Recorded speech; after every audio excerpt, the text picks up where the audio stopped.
Welcome to AS online. ఈ వీడియోలో current electricity chapter నుండి ఒక టెక్నికల్లీ స్ట్రాంగ్ క్వశ్చన్ చూపిస్తున్నాను. ఏ కండక్టర్ ఆఫ్ రెసిస్టెన్స్ 3 ఓమ్, అంటే ఒక కండక్టర్కి రెసిస్టెన్స్ ఎంత ఉంది? 3 ఓమ్స్ ఉంది. దాన్ని ఏం చేశారంటే స్ట్రెచ్ చేశారు, యూనిఫామ్గా స్ట్రెచ్ చేశారు. ఎప్పటి వరకు అంటే till it's length get double, అంటే లెంత్ డబుల్ అయ్యేంత వరకు స్ట్రెచ్ చేస్తూ ఉన్నారు.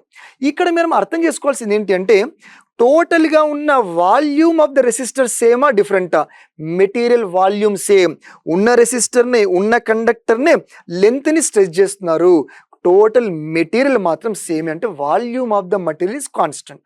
ఓకే, అయితే అలా స్ట్రెచ్ చేసిన తర్వాత it is bent in the form of equilateral triangle. అలా స్ట్రెచ్ చేసి ఈక్విలేటరల్ ట్రయాంగిల్ షేప్లోకి తీసుకొచ్చారు.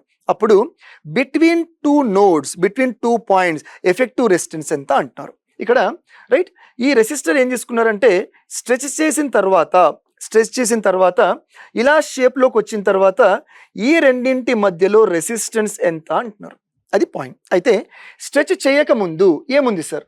R = ρl/A తెలిసిన ఫార్ములా. ఎల్తో మల్టిప్లై అండ్ డివైడ్ చేస్తే ρl²/AL, ρl²AL వాల్యూమ్ కాన్స్టెంట్. ఈ వాల్యూ ఎంత? 3 ఓమ్.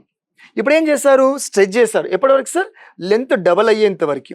అప్పుడు ఏమొస్తుంది మనకి? 4R వస్తుంది. 4 × R ఎంత? 12 ఓమ్. ఈ 12 ఓమ్ రెసిస్టెన్స్ని ఏం చేశారంటే ఇలా ట్రయాంగిల్ షేప్లో, అది కూడా ఈక్వలెంట్ ట్రయాంగిల్. అప్పుడు ఏమొస్తుంది? 4, 4, 4 ఓమ్. అప్పుడు ఈ రెండింటి మధ్య రెసిస్టెన్స్ ఎంత? ఇప్పుడు సింపుల్గా ఫైండ్ అవుట్ చేయొచ్చు. ఈ రెండు ఎలా ఉన్నాయి? సిరీస్లో 4 + 4 8. ఆ తర్వాత 8 and 4 ప్యారలల్లో ఈ ఈక్వలెంట్ రెసిస్టెన్స్ సింప్లిఫై చేస్తే మనకు వచ్చే value 8/3 ohm. Subscribe to AS online.